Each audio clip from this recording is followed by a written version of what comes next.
व्यासांची अलौकिक प्रतिभा, याज्ञवल्कांची तेजस्विता, हिमालयाची उत्तुंगता आणि सागरासारखी व्यापकता असणाऱ्या लोकोत्तर विभूती मतवाचा ज्ञानप्रवाह उदोन्मुख वारकरी नवनेतृत्वांमध्ये प्रभावित व्हावा,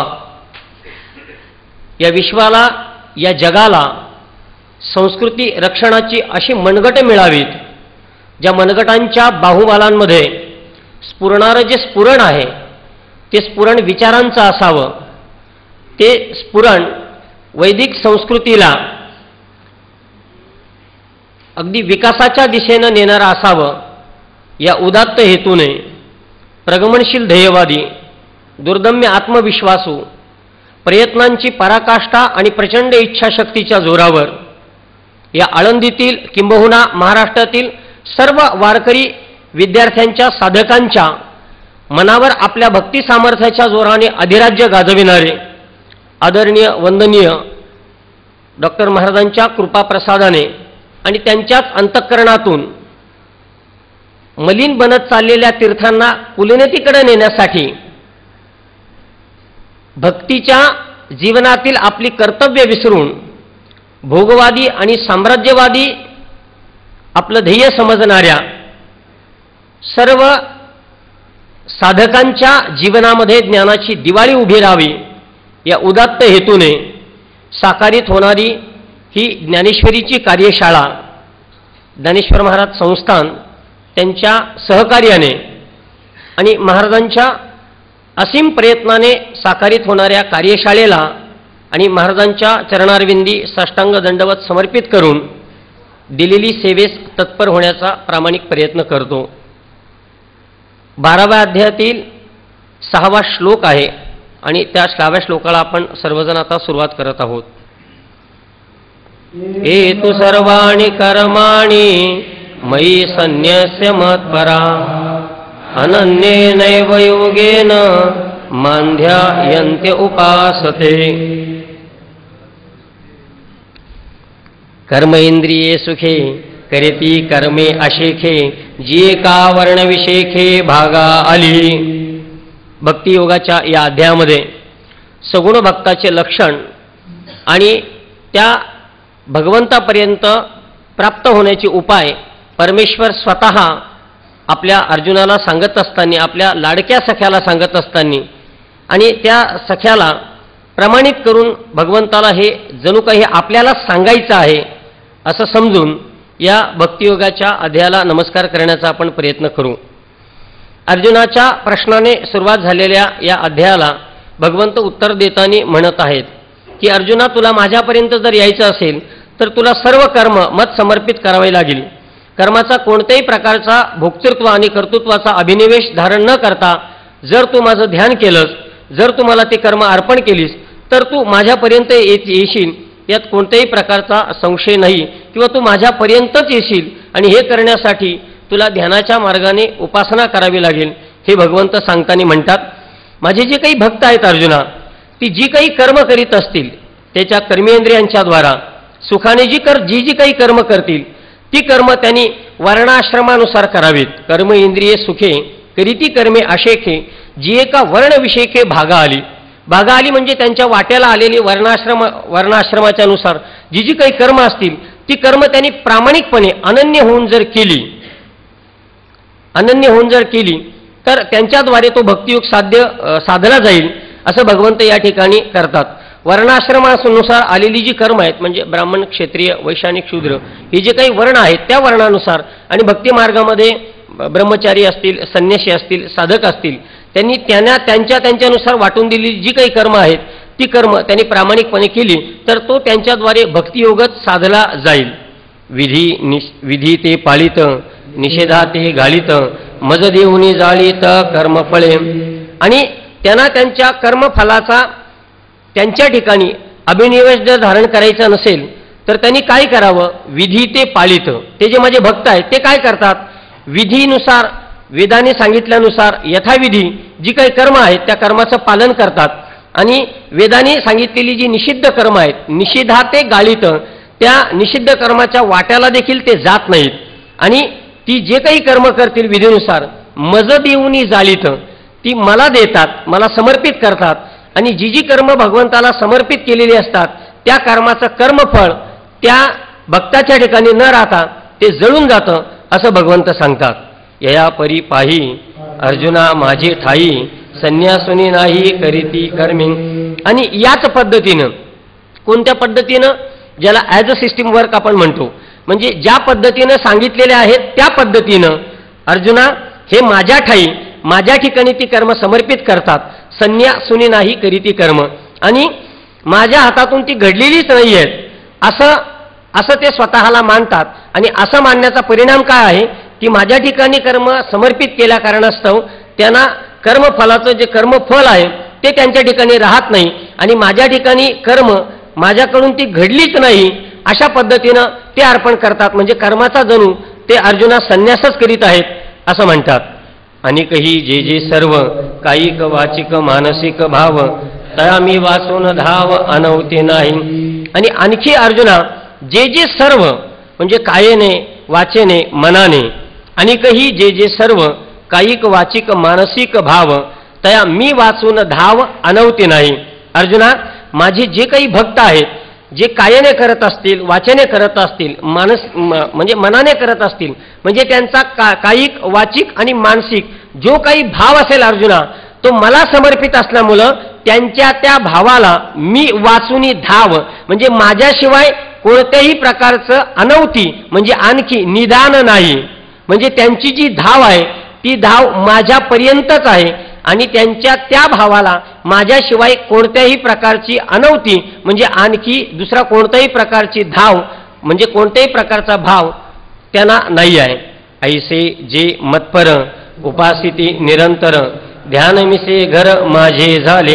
आणि अशा पद्धतीनं मतपर होऊन, मदर्थीत समर्पित होऊन जे काही माझी उपासना निरंतर करतात, पण उपासना करत असताना ध्यान मिशे, ध्यानाच्या द्वारे ते जी उपासना करतात, आणि उपासना करत असताना ते ध्यानाच्या द्वारे माझं चिंतन करत असतात, आणि ते माझे भक्त ध्यानाच्या द्वारे माझं चिंतन करत असताना त्यांचं ते जे ध्यान आहे ते ध्यान जणू माझं राहण्याचं घरच झालेलं आहे असं भगवंत या ठिकाणी सांगतात.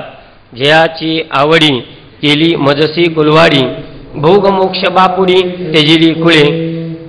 आणि अजून भगवंत सांगतात अर्जुना जयांची आवडी, ज्यांची आवड आहे, कोणाला कशाची आवड असते, कोणाला कशाची आवड असते, सामान्य जीवाला भोगाची आवड असते, पण हे माझे भक्त आहेत ना त्यांना अर्जुना केवळ आणि केवळ माझीच आवड लागलेली असते.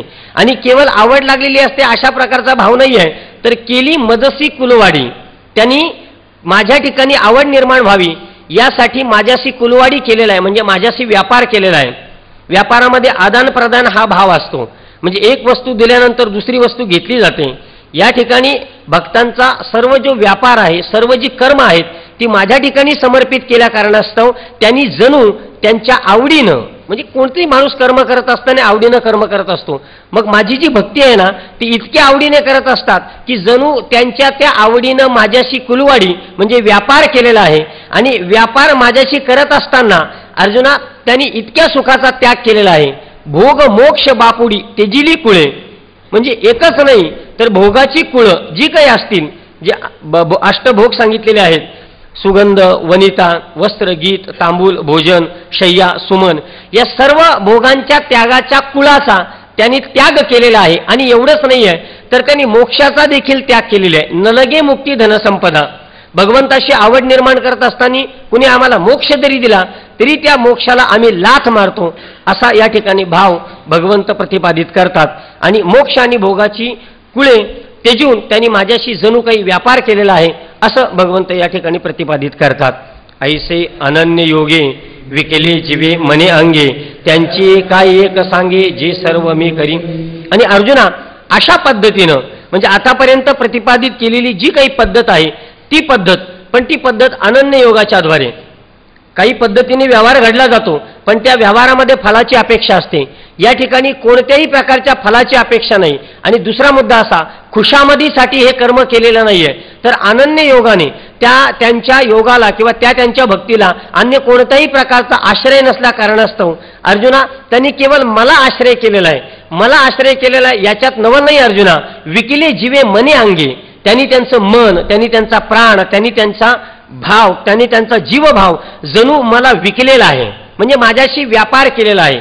भगवंताशी या सगळ्या गोष्टी विकाव्या लागतात आणि विकलेली गोष्टीवर आपला कोणत्याही प्रकारचा अधिकार नसतो. समजा एखादी गोष्ट आहे, एखादी गोष्ट आपण एखाद्याला विकली आणि 2 मिनिटांनी आपण सांगायला गेलो ती माझी आहे, तर तो लगेच म्हणतो तू मला ती विकलेली आहेस, तू माझ्याशी तो व्यापार केलेला आहेस. आणि व्यापार केल्या कारणास्तव ती जरी 2 मिनिटापूर्वी तुझी वस्तू असली तरी ती आता तुझी राहिलेली नाही आहे. मग भगवंताच्या ठिकाणी जर आपण आपली काया, आपलं शरीर, आपलं अंतःकरण, आपलं मन, आपली बुद्धी जर भगवंताच्या ठिकाणी जर आपण विकलेली आहे, तर त्या ठिकाणी आपला कोणत्याही प्रकारचा अधिकार नसतो. आणि ज्याने मला ती वस्तू विकलेली आहे ना अर्जुना, तयाचे काही एक सांगे, त्यांची एक काय गोष्ट सांगतोस, जे सर्व मी करी, त्यांचे सगळे व्यापार मी स्वतः करतो.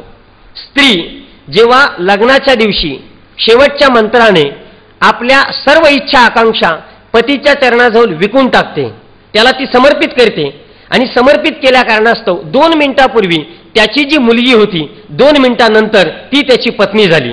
त्याने तिचा स्वीकार केला आणि त्याने त्याचा स्वीकार केल्या कारणास्तव तिच्या सर्वतोपरी भोगांचा किंवा तिच्या सर्वतोपरी सुखाचा किंवा तिच्या सर्वतोपरी रक्षणाची जबाबदारी तो स्वतः पती ज्या पद्धतीने घेतो, भगवंत म्हणतात अर्जुना, ज्याने ज्याने कायेने, मनाने, वाचेने माझ्याशी व्यवहार केलेला आहे, मला विकलेला आहे, त्यांचे सर्व व्यवहार मी करतो. आणि भगवंताने केलेले आहेत, सगळे व्यवहार केलेले आहेत. चोखोबाच्या पत्नीचं बालंतपण करणारा भगवंत जेव्हा आपल्याला आठवतो, जेव्हा किंवा तुकोबारायांच्या आईसाहेबांच्या पायात काटा रुतलेला आहे, तो प्रत्यक्ष दाताने जेव्हा भगवंत काढतो, हे चित्र जेव्हा आपल्या डोळ्यासमोर उभं राहतं, किंवा द्रौपदीच्या चपला आपल्या डोक्यावर घेऊन वाहणारा जेव्हा भगवंत आम्ही आठवतो ना, तेव्हा आम्हाला या ठिकाणी माऊलींच्या या शब्दाची प्रचिती येते की तो सर्व व्यापार करतो, सर्व व्यवहार करतो. एवढंच नाही तर कनिष्ठच्या कनिष्ठ दर्जाची जे कर्म आहेत, म्हणजे चर्मुरंगी रागे रोहिदासा संगे, रोहिदासाबरोबर केवळ चामडे विकण्याचा देखील व्यापार जेव्हा भगवंत करतो ना, तेव्हा आपल्याला असं वाटतो तो सर्व करतो. आणि म्हणून भगवंत या ठिकाणी सांगतात अर्जुना, अनन्य योगाने ज्याने मला मन आणि काया विकलेली आहे, त्यांचं एक काय, मी जे सर्व मी करी त्यांचं सर्व मी करीत असतो. आणि अशा पद्धतीने प्रतिपादन करून भगवान परमात्मा पुढे सांगतात अर्जुना, या संसार सागरामध्ये मी अशा पद्धतीनं माझ्याशी समर्पित केलेल्यांचा उद्धार करतो किंवा उद्धार करण्यास तत्पर होतो, याच्यात कोणत्याही प्रकारचा संशय नाही. किंवा ज्याने माझ्या ठिकाणी मन अर्पण केलेलं आहे त्यांचा मी उद्धार करतो, असं पुढील श्लोकाद्वारे भगवान परमात्मा सांगतात. तेषामहं समुद्धर्ता मृत्यू संसार सागरा भवामी न चिरात् पार्थ मय्या विचित चेतताम किंबहुना धनुर्धरा जो मातेची ए उदरा तो मातेचा सोयरा की तुला पान. कुटुंब संस्थेचं या ठिकाणी माऊली उदाहरण देतात.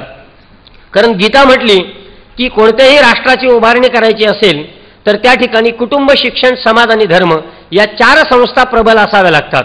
म्हणजे कुटुंब संस्था त्यातली प्रबल असावी लागते, शिक्षण व्यवस्था त्यातली व्यवस्थित असावी लागते, धर्मसंस्था अगदी प्रबल असावी लागते. कुटुंब, शिक्षण, समाज आणि धर्म.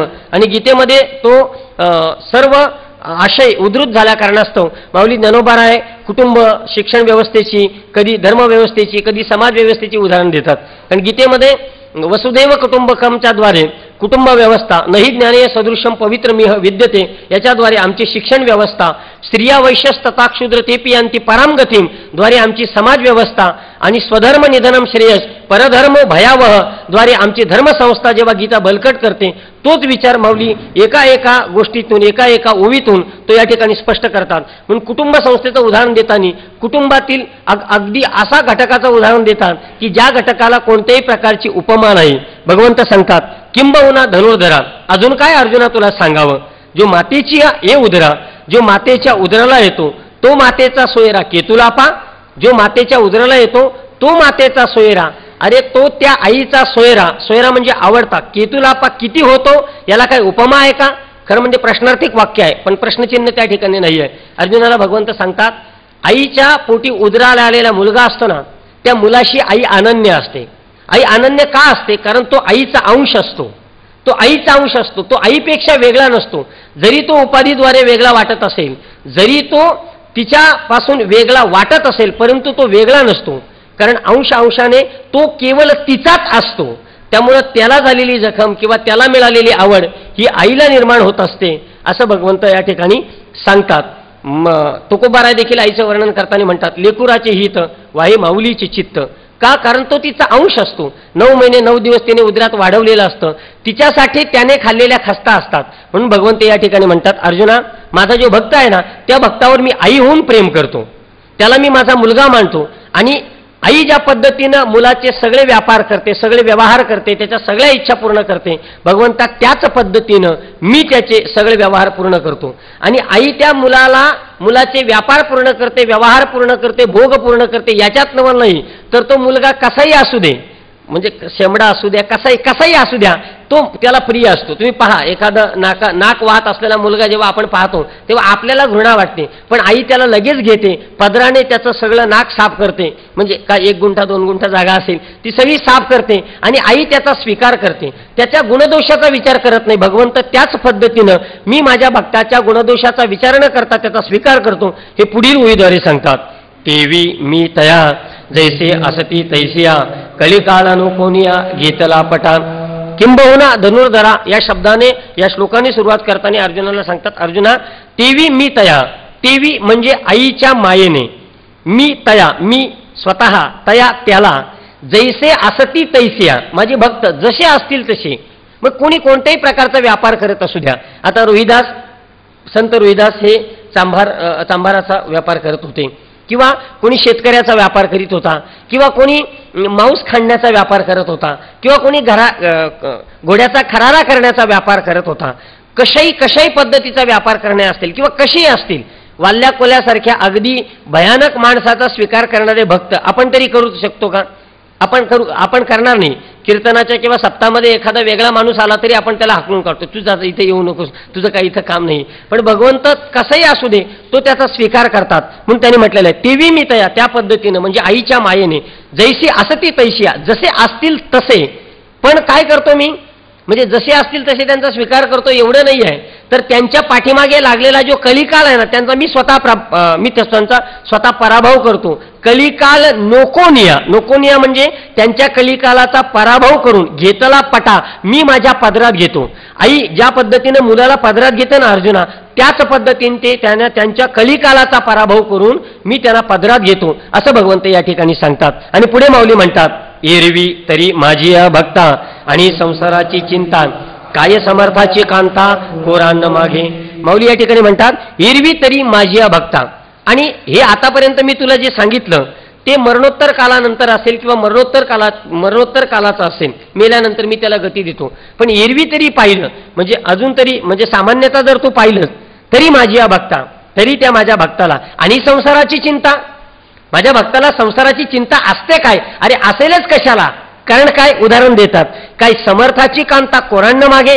एखाद्या समर्थ पुरुषाची जी स्त्री असते ती बाजारामध्ये भिक्षा मागत फिरत नाही, कारण ती समर्थाची स्त्री असते. एखाद्या राजाची स्त्री असते आणि राजाची राणी जर बाजारामध्ये भिक्षा मागत फिरेल तर त्या राजाचे राजेपण काय उरेल?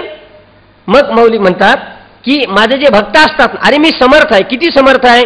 ऐका, यशस्वी औदार्य, ज्ञान वैराग्य ऐश्वर्य हे साई गुणवर्य वसती जेथ. एवढ्या प्रकारच्या ऐश्वर्याने संपन्न असलेला मी आणि माझे जे भक्त, त्यांनी मला त्यांचं मन विकलं असेल, माझ्या प्रती ते समर्पित असतील, जे मतपर असतील, मग मला सांग अर्जुना, ते संसार करत असताना देखील म्हणजे दमड्यांसाठी दुसऱ्याकडे हात पसरतील का? लाचार होतील का? खरं म्हणजे हा जीवनामध्ये उतरवण्याचा आमच्यासारख्या वारकरी विद्यार्थ्यांमध्ये सिद्धांत आहे. कारण पाकिटाच्या मोहाने आम्ही एक कीर्तन कॅन्सल करून दुसरीकडे जाणार, किंवा अगदी लाचार होणारे, अगदी खितपत होणारे. आज खरं म्हणजे ही लाचार मनगट जेव्हा दिसत असताना तेव्हा बाजारामध्ये वारकऱ्याकडे पाहण्याचा दृष्टिकोन थोडासा कमी झालेला दिसून येतोय. कारण काय, तेजस्वी संस्कृतीचा ध्वजस्तंभ आमच्या शिरोधार्थ आम्ही घेतलेला असताना, समाजात फिरत असताना आम्ही इतक्या तेजस्वीतेने फिरलो पाहिजे. कारण राजाची, एखाद्या समर्थ पुरुषाची स्त्री आहे ना, ती स्त्री कशी अशी लाचार पदराला आपलं तोंड झाकीत फिरत नसते. अगदी स्वाभिमानाने धोत्राचा कासा धरून अशा पद्धतीने चालला पाहिजे ना, जणू काही हत्ती चाललेला आहे. कारण आचार्य विवेकानंदाचं उदाहरण घ्या ना, अरे परदेशाच्या भूमीमध्ये जिथे उंच उंच गगनचुंबी इमारती आहेत आणि करोडो लाखो रुपयाने खेळणारी माणसं आहेत, अशा सर्व लाखो रुपयामध्ये खेळणाऱ्या माणसांमध्ये विवेकानंद जेव्हा चालत असतात ना, तेव्हा तेजस्वीतेचा तेजपुंज अगदी निढळ्या छातीचा जेव्हा तो भक्त जेव्हा दिसत असतो ना, तेव्हा तो सगळ्यांचं आकर्षण ठरत असतो. नाही तर एवढ्या कमी वयामध्ये परदेशाच्या भूमीमध्ये इथं एवढं उभं करणं ही साधी गोष्ट नाही. कमी वयामध्ये निस्ता तो दिसला ना तरी त्याच्याकडे त्याचं आकर्षण निर्माण झालं पाहिजे. आणि लक्षात घ्या, तेजस्वी भक्त असतो ना तो असा लपून बसला पाहिजे किंवा त्याने बॅनर छापून त्याची प्रसिद्धी केली पाहिजे, भागवताचार्य, रामायणाचार्य, अमकाचार्य, तमकाचार्य, असं नाही आहे. तो कुठेही असू द्या, त्याला कीर्तनं मिळतातच, कारण प्रारब्धाचा भाग असेल, कारण तो भगवंताचा आहे ना. तो कुठेही असू द्या, त्याला ते आता डॉक्टर महाराजांच्या नजरेमध्ये त्यांच्या पाठाला येणारे अनेक विद्यार्थी असतात, पण ही जी नजर आहे ना, भगवंताची नजर आपल्या भक्ताला हिरीत असते. परमहंस ज्या पद्धतीने एवढी वर्ष विवेकानंदांची वाट पाहत बसले होते, तेव्हा सिद्ध पुरुष असतात ना, सिद्ध पुरुष अशांची वाट हेरतात आणि तो चालताना बाजारात दिसला ना त्यांना, ते त्याला बोलून घेतात, महाराज तुम्ही इकडे या, ही जबाबदारी तुमच्यावर घ्या. कारण समर्थाचे पुत्र आहोत ना आपण, अमृतस्य पुत्र आहोत. आणि अमृताचा पुत्र असलेला माणूस असा लाचार जर फिरला ना, तर तुम्ही पहा त्याची बाजारामध्ये किंमत होती, त्याची बाजारामध्ये किंमत होते. म्हणून आज सगळ्यात मोठं दुर्दैव तीर्थक्षेत्रांचं हे आहे. मी आळंदीमध्ये जेव्हा आलो तेव्हा तटस्थ बुद्धीने मी माझ्या बुद्धीने आळंदी पाहिली, कारण मी शिकलेला तरुण होतो, अध्यात्माची मला ओळख नव्हती. पण मी जेव्हा आळंदीमध्ये आलो, मी जेव्हा आळंदी पाहिली, तेव्हा मला पाहत असताना कोणाशी मैत्री करावा असा मला सगळ्यात मोठा संभ्रम पडला. कारण जर मी आजारी झालो तर वारकरी मित्र म्हणून माझा एखादा मित्र मला धावून येईल की नाही ही मला प्रचंड शंका वाटली होती. माझ्या संसारामध्ये संसार करत असताना कदाचित माझ्या चुलीवर तेल शिजल की नाही याची मला चिंता असताना माझा एखादा मित्र माझ्या चुलीवरचं तेल मला देईल की नाही मला याची संशक्ता होती. कारण सफेद पोष माणसं मी समाजामध्ये पाहिली, पण त्या सफेद पोष माणसामध्ये एकमेकाला वर नेण्याची वृत्ती मला अजून जाणवलेली नाही आहे. म्हणून आपण पुंजाने राहतो. आळंदीमध्ये पण काही विद्यार्थी पुंजाने राहतात, 10-12 विद्यार्थी एकामेकाच्या मनाने राहतात. दिसणारे विद्यार्थी तर अनेक आहेत, ज्या गल्लीबोलातून पाहावं त्या गल्लीबोलातून माऊली ज्ञानोबा की जय असा गजर येतो. पण त्या सर्व गर्दीमध्ये अशी सगळी गर्दी अशी नाही आहे की जी एकमेकाला उभं करील. कारण काय, लाचार झालेली मन, अरे विकलेली मन क्रांती करूच शकत नाही ना. हा सगळ्यात मोठा सिद्धांत माऊली या ठिकाणी सांगतात. कारण बघा ना तुम्ही, माऊली जेव्हा फिरत असताना सिद्धबेटात असू दे किंवा आळंदीमध्ये असू द्या, लाचार आणि दीन झालेलं नाही.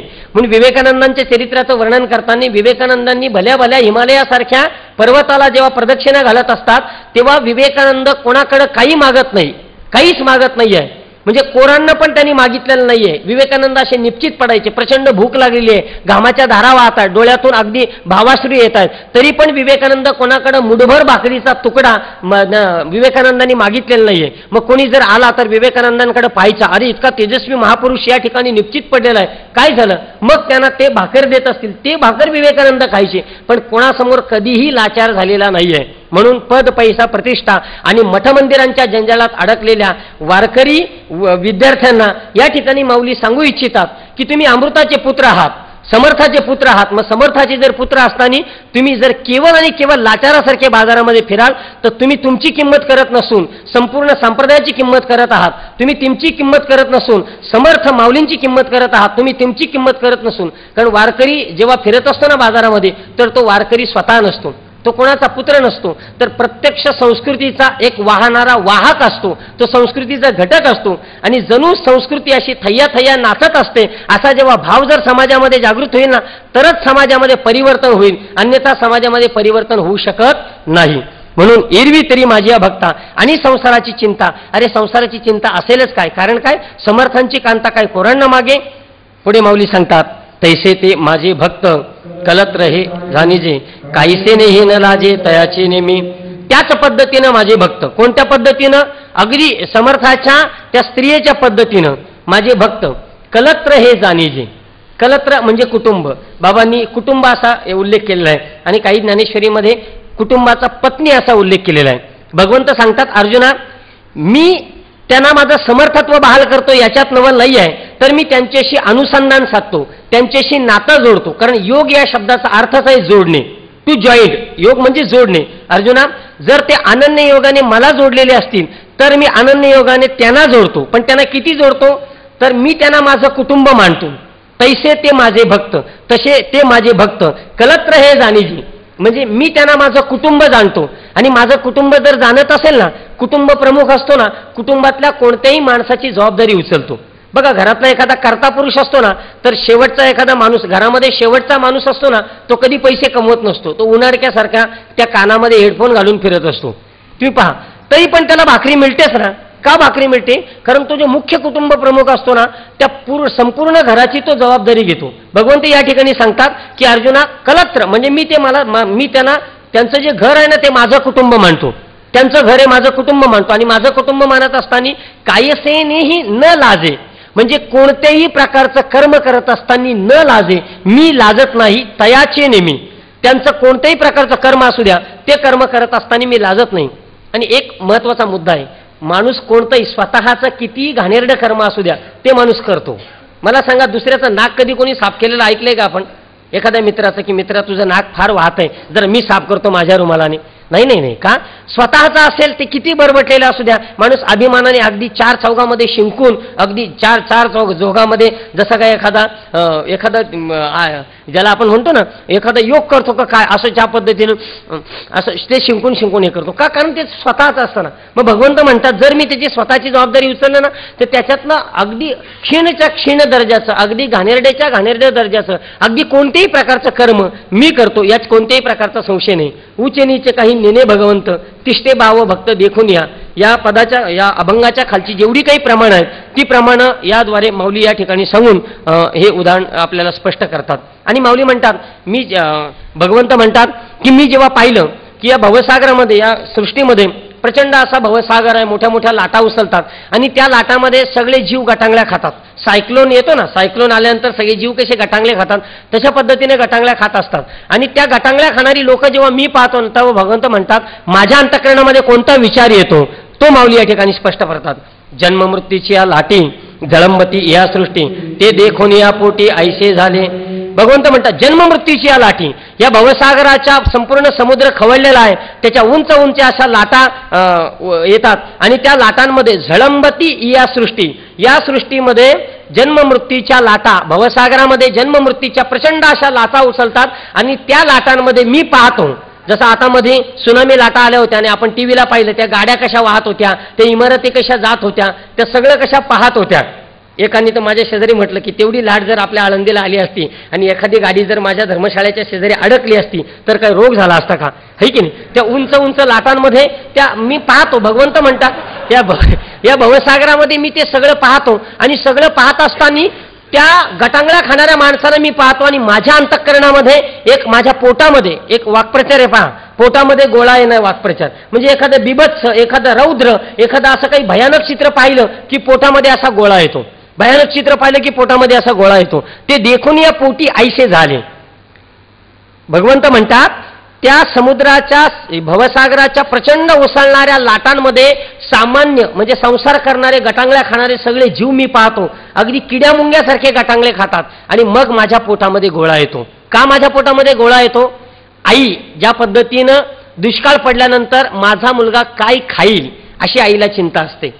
कारण तुम्ही पहा, काम करणाऱ्या स्त्रिया असतात ना, त्यांना दुष्काळ पडलेला आहे. जालना, बुलढाणा या ठिकाणी मराठवाड्यामध्ये जेव्हा दुष्काळ पडतो तेव्हा दुष्काळ पडलेल्या असताना कामावर गेलेली एखादी स्त्री असते आणि तिला उपवासासाठी 2 केळी दिलेले असतात एका मालकाने. आणि 2 केळी दिल्यानंतर ती काय करते, ते केळं सोलते आणि खाणार इतक्यात तिला तिच्या मुलाची आठवण येते. ते तसंच केळं जे असतं तसंच, आमच्या केळं आणि केळं, मी कोकणातला असल्यामुळे ल होतो हे तुम्हाला साहजिक पटलेलं असेल, है की नाही? तर त्या पद्धतीनं ते केल्याची साल आहे ना ती तशीच ठेवते आणि आपल्या पदराला गुंडाळते आणि तो जो शेला असतो, उपरणं असतं तिचं, पदर असतो, तो पदर पाण्यामध्ये भिजवते आणि पोटाला असं घट्ट बांधते. म्हणजे ती तिची भूक मारते पण ती तिला खायला दिलेली 2 केळी आपल्या मुलासाठी राखून ठेवते. भगवंत सांगतात, त्याच पद्धतीनं भवसागरामध्ये गटांगळ्या खाणारे जीव मी पाहिले आणि माझ्या अंतःकरणामध्ये असा एक भाव निर्माण झाला. कोणता भाव निर्माण झाला? माऊली म्हणतात, तो असा भाव निर्माण झाला, भवसिंधूचे नि माझे कवनासी धाकून उपजे, तेथ जरी की माझे भीतान. या भवसिंधूच्या माजलेला, माझे शब्द वापरलेला आहे. आणि माजलेला शब्द कशा पद्धतीने असतो तुम्हाला सांगण्याची आवश्यकता नाही.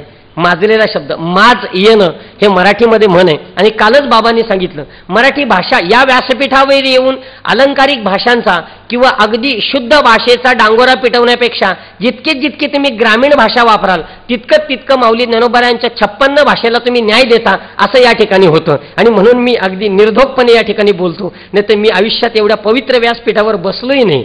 पवित्र व्यासपीठ मी मुद्दाम म्हणतो. आम्ही काही व्यासपीठावर जातो ना तेव्हा ती पवित्र असतात अशातला काही भाग नाही आहे, ती अपवित्रच झालेली असतात. कारण बरीचशी व्यासपीठं आपला पैसा कमवण्याचा उद्योग म्हणून उभी केलेली असतात.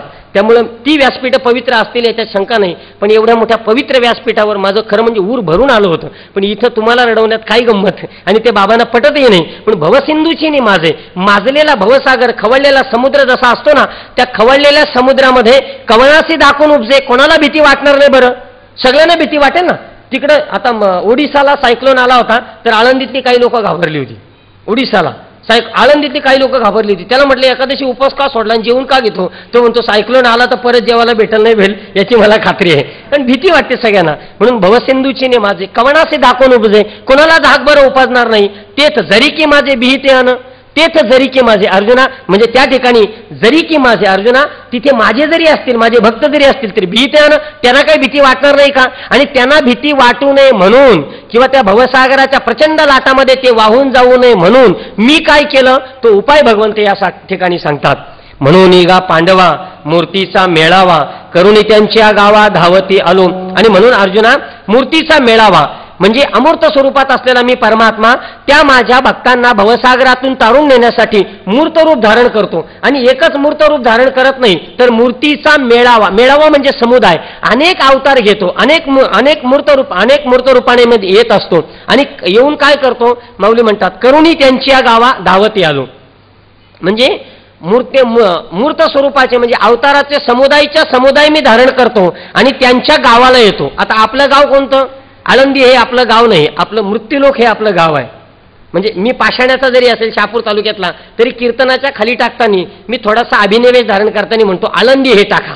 कारण आळंदीचा कीर्तनकार पॉवरफुल असतो, अशी महाराष्ट्रामध्ये एक म्हण निर्माण झालेली आहे. म्हणून म्हणतात मृत्यू करुणी त्यांच्या गावात धावतो आलो.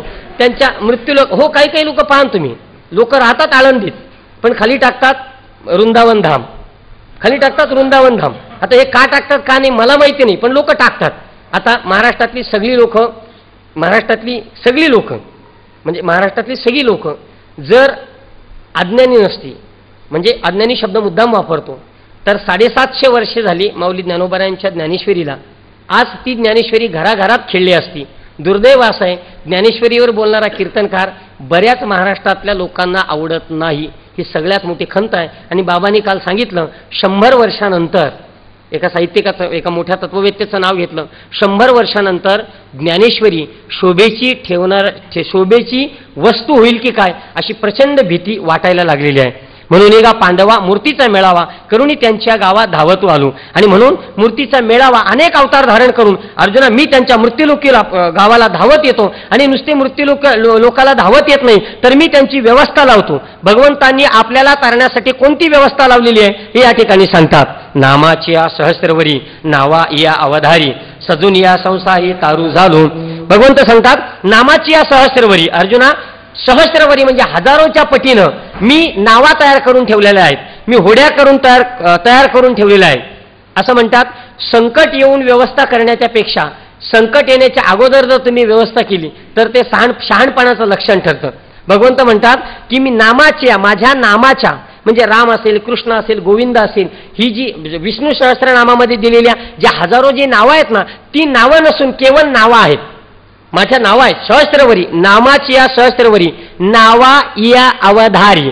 अवधारी म्हणजे लक्षपूर्वक जर अर्जुन तू ऐकलंस ना, तर तुझ्या एक गोष्ट लक्षात येईल. काय गोष्ट लक्षात येईल? माझ्या हजारो जी नामं आहेत ती नामं नसून केवळ नावं आहेत. म्हणजे संसार सागरातून तरुण जाण्यासाठी नावं आहेत. आणि त्या नावा मी तयार केलेल्या आहेत, नुसत्या तयार करून सोडलेल्या नाही आहेत. तर काय म्हणतात सजून या संसारी, या भवसागराच्या संसाराच्या ऐल तीरावर आणि मोक्षाच्या पैल तीरावर जाण्यासाठी मध्ये असलेला जन्म मरणारा जो संसार सिंधू आहे तो तरुण जाण्यासाठी भवसागराच्या ऐल तीरावर मी अशा नावा सजून ठेवलेल्या आहेत. बघा भगवंताने आपल्यासाठी नावा अशा सजून ठेवलेल्या आहेत. त्याला अशा फुलांचा असे गुच्छ लावलेले असतील, गुलाबाची फुलं लावली असतील की माझा भक्त येतो कधी आणि मी त्याला बसवतो कधी आणि मी जातो कधी. आणि नुसतं असं नाही की गाडी दिली आणि कोणाला पण ड्रायव्हर घेऊन जा. भगवंत सांगतात अरे तारू झालो, मी स्वतः त्याचा ड्रायव्हर झालो, त्या नावेचा मी स्वतः नावाडी झालो. आणि मी हे सगळं करत असताना भर्जन मी काय केलं अर्जुन, मी वर्गीकरण केलं. काय जाडी माणसं असतात ना मोठी शरीरयष्टीची, ती पुढे नावेच्या बसून जमत नाही, कारण ती जर पुढे बसवली आणि नाव जर कलंडली तर सगळी मरण्याची दाट शक्यता असते. म्हणून भगवंत म्हणतात मी निवड केली या संदर्भामध्ये. म्हणजे काही लोकांना मी नावेत बसवले आणि काही लोकांना मी नावेत नाही बसवले, मी डायरेक्ट माझ्या खांद्यावर बसवले. विठू माझा लेकूरवाळा या अभंगामध्ये पहा ना, ज्या अधिकारा फरक काही लोकांना देवाने खांद्यावर घेतलं, काही लोकांना हातामध्ये घेतलं, काही लोकांना असं करंगळूला धरलं आणि जी काही मागं फलकटं होती ती मागं फलच सुटली सगळी. त्या पद्धतीनं म्हटलेले माऊली म्हणतात सडे जे देखिले ते ध्यान कासे लाविले परिग्रही घातले तरियावरी. आणि यापैकी सडे जे देखिले म्हणजे जे काही एकटे होते, जे काही संन्यासी होते, जे काही ब्रह्मचारी होते, ज्यांनी कर्माचा संन्यास केलेला आहे, कर्माच्या फलाची ज्यांनी अपेक्षा केलेली नाहीये, ते जे एकटे आहेत ना ते ध्यान कासे लाविले. त्यांना मी काय केलं, माझ्या ध्यानाच्या कासेला लावे. कास म्हणजे परीक्षा. मी त्यांना ध्यानाच्या परीक्षेला लावलं, ध्यानाचा कासरा त्यांच्या बांधला. म्हणजे त्यांच्या अंतःकरणामध्ये मी माझं ध्यान त्यांच्या अंतःकरणामध्ये टाकलं आणि टाकल्या कारणास्तव त्यांना या तीरावरून त्या तीरावर नेण्याची गरजच लागली नाही, कारण त्याच्या ध्यानाच्या द्वारेच त्यांना सायुज्य मोक्षाला ते प्राप्त झाले. आणि परिग्रही घातले म्हणजे आमच्यासारखे जे संसारी आहेत, परिग्रही म्हणजे संसारी आहेत, ते घातले. कशावरी घातले? तरियावरी. तरियावरी म्हणजे नावेवरी. म्हणजे संसारी जे लोक आहेत ना, संसारी लोक नावेवर का घातले? कारण संसारी लोकांना असं या ठिकाणी शब्द वापरलाय की त्यांना अत्यंत विरक्ती नसते. म्हणजे ते संसार सोडून दिंडीला या असं त्यांना म्हटलं तर ते म्हणतात बैल कोण सोडील, हा सगळ्यात मोठा प्रश्न आहे. कारण ते विरक्त नसतात आणि विरक्त नसताना विषयासक्त पण नसतात, त्यांना देव आवडतो. म्हणून परिग्रही लोकांना मी तरियावरी नावेवर घातलं. पुढे म्हणतात प्रेमाची पेटी बांधली एकाची या पोटी मग आणले तटी सायुज्याची या. प्रेमाची पेटी म्हणजे माझं जे आत्यंतिक प्रेम आहे त्या प्रेमाची पेटी बांधली एकाची या पोटी. मी एकाच्या पोटाला ती बांधली. वर्गीकरण, भक्तांचं वर्गीकरण केलेलं आहे. माझी आत्यंतिक प्रेमाची पेटी एकाच्या पोटाला बांधली आणि मग आणले तटी सायुज्याची या. म्हणजे सायुज्य मोक्षाच्या तटाला मी एखाद्या भक्ताला नदीमध्ये पूर आला ना तर काही लोक असेल ते बरोबर घेतात. म्हणजे आता समजा पूर आला तर नळावर सफेद ड्रम घेतलेली जी आपली सगळी वारकरी माणसं असतात ना, नळावर सफेद ड्रम घेतलेली मंदिराच्या आहे, सफेद कलरचा ड्रम असतो तो पाण्याच्या अभावापोटी. आता हे आपलं दुर्दैव म्हणावं की काय, की प्रशासनाचा काहीपणा म्हणावा की काय. पण समजा पूर आला इंद्रायणीला तर काय करू आपण? टोपी धोतर सावरीत बसणार नाही. आपल्या हातातला ड्रम आहे त्याला लगेच झाकण लावू, त्याच्यामध्ये हवा भरू आणि इंद्रायणीमध्ये लगेच असा स्वतःच्या छातीला धरू आणि तो तरुण जाऊ. कारण हवेच्या याच्याने माणूस तरुण जातो. भगवंत म्हणतात प्रेमाच्या पेटी, मी प्रेमाची पेटी एकाच्या पोटाला बांधली आणि मग आणले तटी सायुज्याच्या. आणि मग सायुज्य मोक्षाच्या तीरावर त्याला आणलं. परी भक्ताची नावे चतुष्पदादी आगवे वैकुंठीची राणीवे योग्य केलं. आणि भक्तांची या नावे म्हणजे मी 2 पायाच्या भक्तांना माझ्या तटावर आणलं याच्यात नवल नाही आहे. तर 4 पायाचे जे काही प्राणी असतील म्हणजे वेगवेगळ्या योनीतले जे काही प्राणी असतील त्यांनी माझं भक्तत्व जर धारण केलं असेल तर त्यांना वैकुंठाची या राणीवे, राणीवे म्हणजे राज्यावर, वैकुंठाच्या राज्यावर योग्य केले. मी त्यांना म्हणजे 4 पायाचे प्राणी जरी असतील, म्हणजे तो गजेंद्र असेल, भगवान शिवशंकराच्या पायात गळ्यातला जो शेष असेल किंवा भगवान गणपतीच्या पायाखालचं जे वाहन असलेलं उंदीर जे काही असेल ते सगळे चतुष्पदादी प्राणी त्यांना देखील मी वैकुंठाच्या राणीवर आणण्यासाठी योग्य केलेले आहे. म्हणून का भक्ता नाही एकही चिंता त्याचे समुद्धरता आती मी सदा. म्हणून माझ्या भक्तांना एकही चिंता नाही, संसाराची नाही आणि तरुण जाण्याची नाही आहे. कारण काय, तया ते समुद्धरता आती मी सदा. त्यांचा उद्धार करता समुद्रातून भवसागरातून उद्धार करता मीच झालेलो आहे. आणि जेव्हाची गा भक्ती दिलेली आपली चित्तवृत्ती तेव्हाची मजसूती त्यांची अनाठी. आणि जेव्हा जेव्हा माझ्या भक्तांनी आपली चित्तवृत्ती दिलेली आपली चित्तवृत्ती तेव्हाची गा मजसूती त्यांची अनाठी. जेव्हा जेव्हा माझ्या भक्तांनी मला त्यांची चित्तवृत्ती अर्पण केली तेव्हा तेव्हा त्यांची नाटी म्हणजे त्यांचा उद्धार करण्यासाठी नाटकीय पद्धतीनं मी वेगवेगळ्या प्रकारची पद भूषवत असतो. या कारणे गा भक्तराया हा मंत्र तुवा धनंजया शिकीजे जे या मार्गा भजीजे. आणि केवळ याच कारणास्तव हा मंत्र तुवा धनंजया हा जो अनन्य योगाचा मंत्र आहे हा अर्जुना धनंजया हा मंत्र तू शिकीजे या आणि मार्गा भजीजे, या मार्गाचं तू यजन कर, या मार्गाचं तू भजन कर. पुढे भगवंत सांगतात मयेव मन आधास्त्व मयी बुद्धी निवेश निवसिष्यसि मयेव आता ऊर्ध्वन्न संशया. आगा मानसे हे एक माझ्या स्वरूपी सवृत्तिक करुणी घाली निष्टंक बुद्धी निश्चयेशी. अर्जुना या ठिकाणी एक उपाय भगवंत सांगतात. अगा मानसे हे एक तुझं जे मन आहे माझ्या स्वरूपी सवृत्तिक, तुझं जे काही मन आहे हे वृत्तीसह माझ्या ठिकाणी करून घाल. आणि अजून काय कर, बुद्धी निश्चयेशी. आणि निष्ठंक म्हणजे सिद्धांतपूर्वक तुझी जी काही बुद्धी आहे ती निश्चयात्मक बुद्धी आणि वृत्तीसह मन माझ्या ठिकाणी तू अर्पण कर किंवा माझ्या ठिकाणी घाल. आणि असं जर तू केलंस, ये दोन्ही सरिसी, या दोन्हीनं एकत्र करून म्हणजे मन आणि बुद्धी, निश्चयात्मक बुद्धी आणि वृत्तीसह मन, मज माझी प्रेमेसी, मज माझी म्हणजे माझ्या स्वरूपी, प्रेमेसी प्रेमाने जर रिगाली, जर तू त्या ठिकाणी लावलीस, तरी पावसी माते तुगा, तरी तू मला पावसील किंवा तरी तू मला प्राप्त करून घेशील. जे मनबुद्धी इही घर केले माझ्या ठाई, तरी सांगे मज काही मी तू ऐसे उरे. अर्जुना, जे मन बुद्धी ही, जे तुझं जे मन आहे वृत्तीसह मन आणि निश्चयात्मक बुद्धी जर माझ्या ठिकाणी अर्पण केलीस किंवा माझंच तू जर ध्यान केलंस तर काय होईल, घर केले माझ्या ठाई, त्यांनी जर माझ्या ठिकाणी जर घर केलं, तरी सांग मग काही मी तू ऐसे उरे, तर मी आणि तू असा भेद उरेल काय, मी आणि तू असं द्वैत उरेल काय. कारण वृत्तीसह मन भगवंताच्या ठिकाणी अर्पण केलं तर द्वैत उरत नाही, आणि निश्चयात्मक बुद्धी भगवंताच्या ठिकाणी जर लावली तर अद्वैताची सिद्धी होते. म्हणून द्वैत निघून जाईल आणि अद्वैताची सिद्धी होईल. मग सांग मी तू ऐसे उरे, मग मी आणि तू असा भेद उरेल काय. तुकोबाऱ्या म्हणतात, देह नवे मी हे सरे उरला उरी विठ्ठल, म्हणजे देहाचा वरचं तादात्म्य तुझं सरवून गेलं आणि तर तुला ब्रह्मत्वाची अनुभूती येईल. या पद्धतीनं उदाहरण देतात. म्हणून दीप पालवे सवेची तेज मालवे, का रविबिंबा सवे प्रकाश जाय. म्हणून दीप पालवे, पदराच्या पालवाने, पालवाने म्हणजे पदराच्या झोक्याने दिवा विझून जातो त्या पद्धतीनं, किंवा रविबिंबासवे, सूर्याचा अस्त झाला असता त्याच्याबरोबर त्याचा ज्या पद्धतीनं प्रकाश जातो. अजून एक उदाहरण देतात, उचलली या प्राणासरीशी, एखाद्या माणसाच्या शरीरातून प्राण जेव्हा निघून जातो, उचललेली या काढून घेतला असता, सरीशी त्याच्याबरोबर इंद्रिय निगती जैसी, त्याच्याबरोबर सगळी त्याची इंद्रिय निघून जातात, म्हणजे इंद्रियांची शक्ती निघून जाते.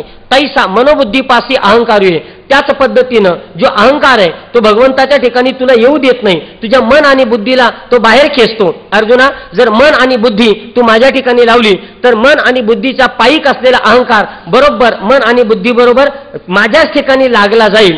अशा पद्धतीने वर्णन करतात. म्हणून माझ्या स्वरूपी, आणि म्हणून काय कर, माझ्या स्वरूपामध्ये मन बुद्धी ये निक्षेपी, तुझी मन बुद्धी निक्षेपी म्हणजे ठेव, कोणत्याही प्रकारचा अभिनिवेश धारण न करता ते माझ्या ठिकाणी ठेव. आणि असं जर तू केलंस ना, येतुल येणी एवढ्यानेच सर्व व्यापी, मी सर्व व्यापक असलेला परमात्मा मीच होसी, म्हणजे तू मीच होशील. कधी, जर तू मन आणि बुद्धी माझ्या ठिकाणी या पद्धतीने समर्पित केली तर. आणि हे जे मी तुला सांगितलं ना, याच्यात खोटं असं काही नाही, हे माझे शपथपूर्वक सांगतो. यया बोला काही अनारिसे नाही, आपली आन पायी वाहतो असे माझी शपथ घेऊन सांगतो. मी आता तुला जे सांगितलेलं आहे याच्यात कोणत्याही प्रकारचं खोटं नाही आहे. अत चित्तन समाधातून न शक्नोसी मै ततो मामिच्छांतु धनंजया, अथवा हे चित्त मनबुद्धी सहित माझ्या हाती अचुंबित न शक्षी देव. किंवा या ठिकाणी सांगतात, अर्जुना तुला हे जर सगळं करायला जमलेलं नाही ना, तर आता या 2-3 श्लोकांमध्ये उपाय सांगतात. थोडंसं घाईने जाऊया, माझ्या जवळ फक्त 5 मिनिटं राहिलेली आहेत आणि 5 मिनिटात मला सगळ्या ओळ्या करायच्या आहेत. वेळेत संपलं तर बाबांची कृपा होईल आणि वेळेत न संपलं तर बाबांची अवकृपा झाल्याशिवाय राहणार नाही. तुम्ही सगळे ज्ञाते श्रोते आहात. मी पहिल्यांदाच आहे, जिंदगीतून पहिल्यांदाच इतक्या मोठ्या व्यासपीठावर मी बसलेला आहे आणि बाबांच्या समोर बसलेला आहे. एखाद्या सिद्ध पुरुषाच्या नजरेत बसणं म्हणजे त्यासाठी कडक इस्त्रीच लागते अशातला भाग नाही आहे, तर अभ्यासाचाही देखील हे लागतो. पण ठीक आहे, आज माझं हे बोबडे बोल बाबा अगदी प्रेमाने ऐकून घेतील आणि माझ्या नंतर जे काही या पीचवर येणारे आहेत ती माझ्यासारखे नवखेच आहेत. त्यामुळे आम्ही दोन्ही लेकरं आहेत ना, ही लेकरं आईच्या मांडीवर जसं काही खेळता येईल तसं आम्ही आज खेळण्याचा प्रयत्न करू. अथवा हे चित्त मन बुद्धी सहित माझ्या हाती अचंबित न शक्य देव. अर्जुना, जर तुला असं जमलं नाही, कसं मन बुद्धी माझ्या ठिकाणी समर्पित करायला अचंबित म्हणजे कोणत्याही प्रकारचा पंचविषयांचा स्पर्श न होता जर तुला जमलं नाही शकशी देव, तर तू काय कर, तरी गा ऐसे करी, अशा पद्धतीनं कर. काय कर, यया 8 पहारा आधारी, तुझ्या दिवसाच्या 8 प्रहारांमधले मोटके निमिषभरी, मोटके म्हणजे मोजके अल्प आणि निमिषभरी म्हणजे काही क्षण दे तू जाय मला. तुझ्या या 24 तासापैकी काही तुझी मिनिटं, काही तुझे क्षण मला तू देत जा. याच्याने काय होईल, मग जे का निमिख, मग तू जे निमिख म्हणजे जे क्षण मला अर्पण करशील, देखील माझे सुख, ते क्षण माझं सुख पाहतील. बघा ना, आता या अष्टादशामध्ये मी तर स्वतःला हरवून गेलेलो आहे. म्हणजे फटाक्यांची दिवाळी साजरी करण्यापेक्षा माऊली ज्ञानोबाऱ्यांच्या विचारांची दिवाळी साजरी करण्यात मला अधिक आनंद आहे. म्हणजे महिनेभराची कीर्तनं घेण्यापेक्षा त्या कीर्तनाच्या तारखांवर लाथ मारण्याची मला अधिक आनंद आहे. घरामध्ये करंजा तिलगुल साजरा करण्यापेक्षा ज्ञानोबरायांच्या या ओव्यांच्या एक एक अर्थ त्याचाच अगदी करंजा आपण खाऊन आपण दिवाळी साजरी करणार आहोत. त्याच्यामुळं मग जे कानी मी अर्जुना जे क्षण तू मला अर्पण करशील ना ते क्षण माझं सुख अनुभवतील आणि ते तुले अरोचक आणि त्या क्षणांना विषयांविषयीची नावड निर्माण होईल, अरुची निर्माण होईल आणि त्याचा परिणाम काय होईल ते या ठिकाणी सांगतात.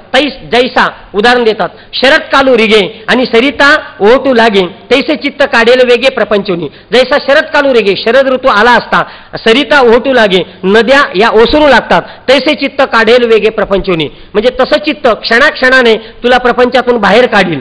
मग पुनवे होणं जैसे, आणि मग काय होईल त्यांनी म्हटलेलं आहे, पुनवे होणं जैसे पौर्णिमा आली असता शशिबिंब दिसे पौर्णिमेला परिपूर्ण अगदी 16 कलांयुक्त असलेला जो चंद्र आहे, शशिबिंब दिसे दिवसेंदिवस तो शशिबिंब हरपत आवसे, अमावस्याला तो लुप्त होऊन जातो, हरपून जातो, नाहीसा होतो. तसा अर्जुना तू क्षण देता मला कधी हरपून जाशील हे काही तुला कळणारच नाहीये.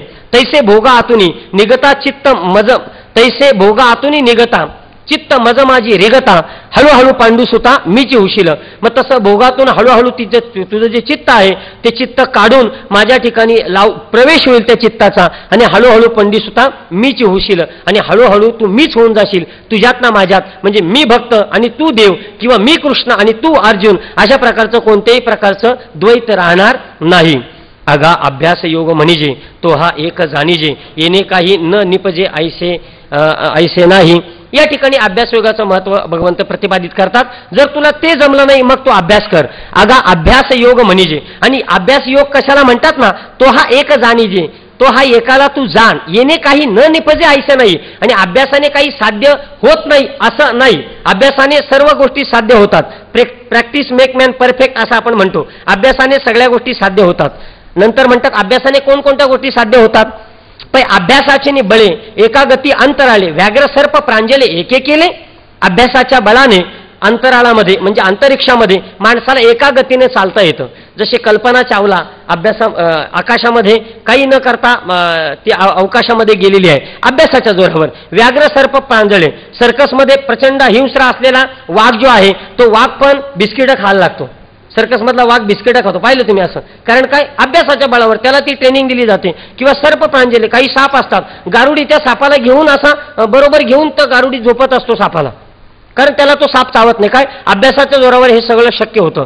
म्हणून अजून काय होतं अभ्यासाच्या जोरावर, माऊली म्हणतात विषकी आहारी पडे समुद्री पायवाट जोडे, एकी वाग्ब्रह्म थोकडे अभ्यास केले. अभ्यासाच्या जोरावर हळूहळू दररोज जर विष घेतला म्हणजे एक चमचा विष घेतला असता, एक चमचा विष घेतला की त्याची त्याला सवय लागते. आपण तो प्रयोग करू नका, आपण फक्त रामदेव बाबांची औषधं घेण्याचा आपण प्रयत्न करूया, कारण विषाचा प्रयोग आपल्याला करायचा नाही. काय, डिस्कवरी चॅनेलवर आपण पाहतो ज्यांना काहीतरी अलौकिक अगडिक घटना करत असतात ते करतात आणि जर चुकलं तर पस्ताव्यात पडतात.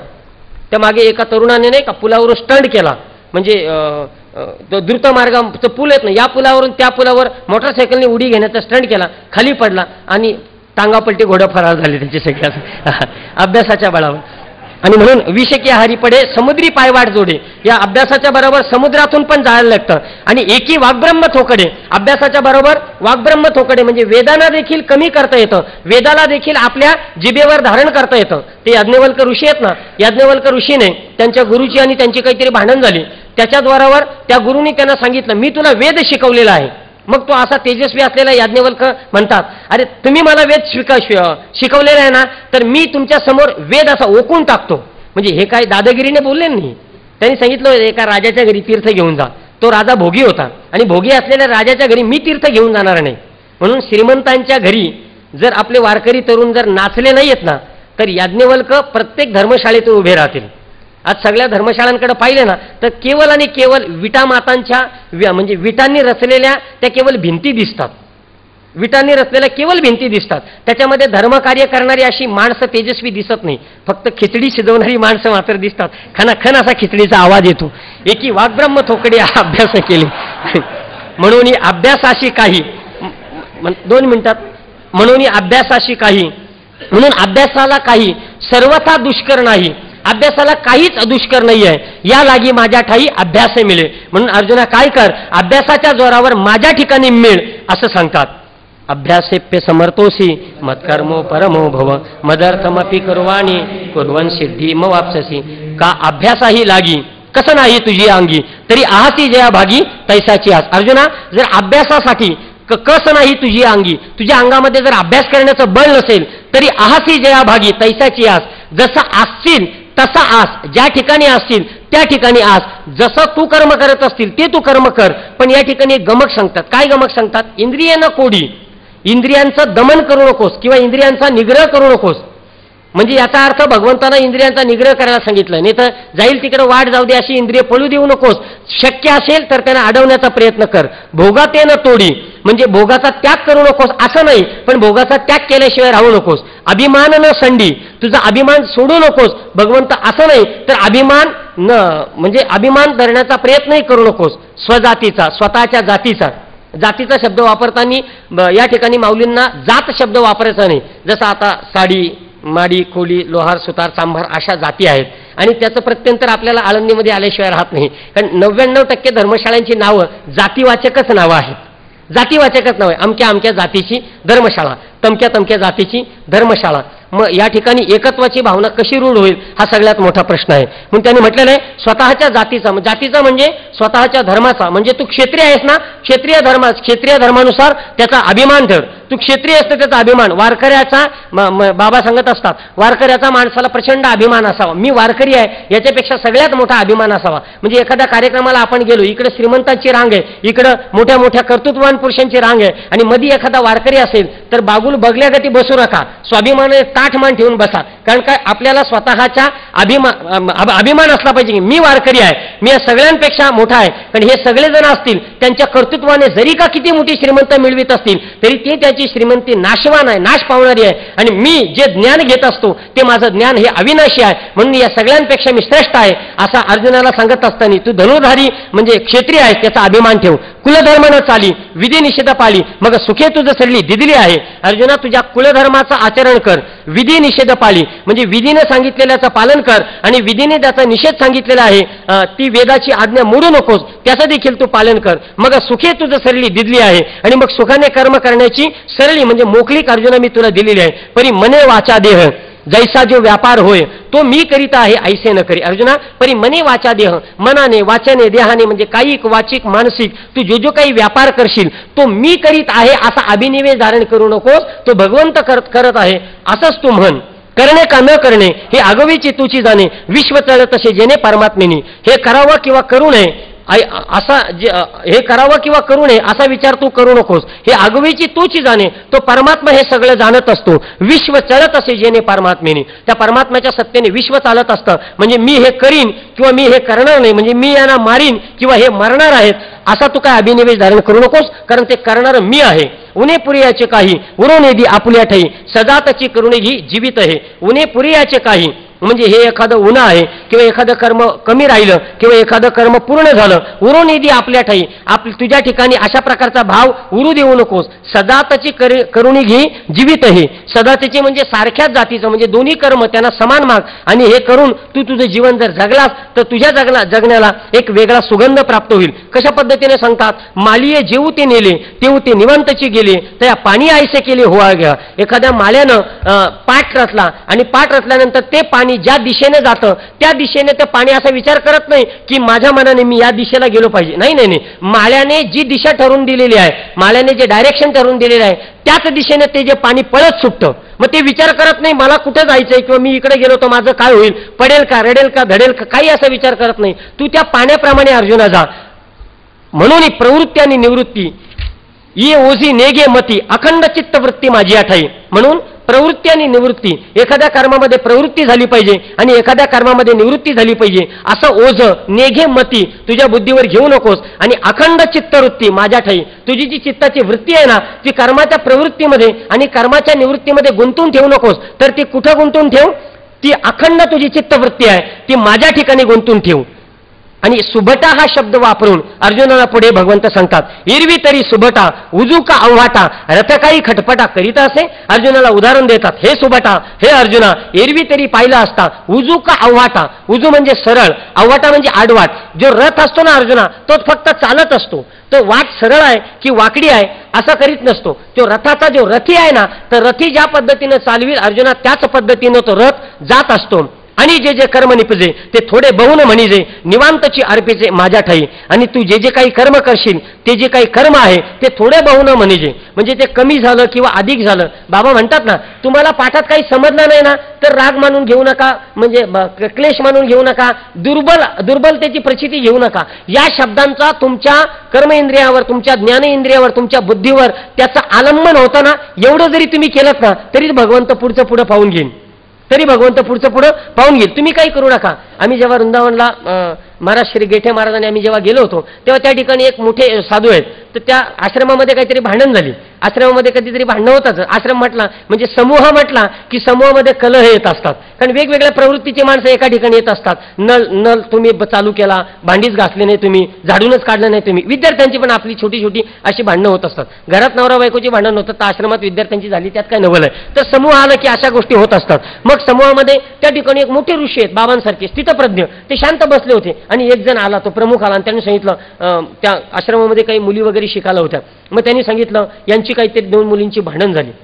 तर भांडण झाली तर त्या ठिकाणी दुसरा कोणी असतं तर आम्हाला वाटलं का ते रागावतील, आता त्या मुलींना काढून टाकतील त्या ठिकाणी, तिकून काढून टाकतील त्या ठिकाणी. ते रागावले नाही. त्यांनी त्याला काय सांगितलं, ओ तुम मत देखो, ओ भगवान के ऊपर छोड़ दो. आहे की नाही, तू तुझं काम कर, ते तू देवावर सोपव.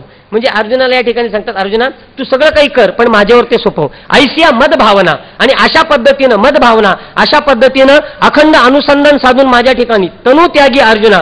अर्जुना तू जर अशा माझ्या अशा भावाने, अशा अनन्य योगाच्या भावाने तुझी तनु त्याग्या, म्हणजे ती तनु आहे, हे जे शरीर आहे ते जर तू त्यागलंस, म्हणजे जर सोडलंस पण अशा अनन्य भावाने, तर काय होशील, तू सायुज्य सदना माझी आहेशी. तू माझ्या सायुज्य मोक्षाच्या सदनाला मला अनायासे प्राप्त होशील. तुला कोणत्याही प्रकारचे प्रयत्न करावे लागणार नाहीत. अशा पद्धतीचा भाव या ओव्यांमध्ये होता.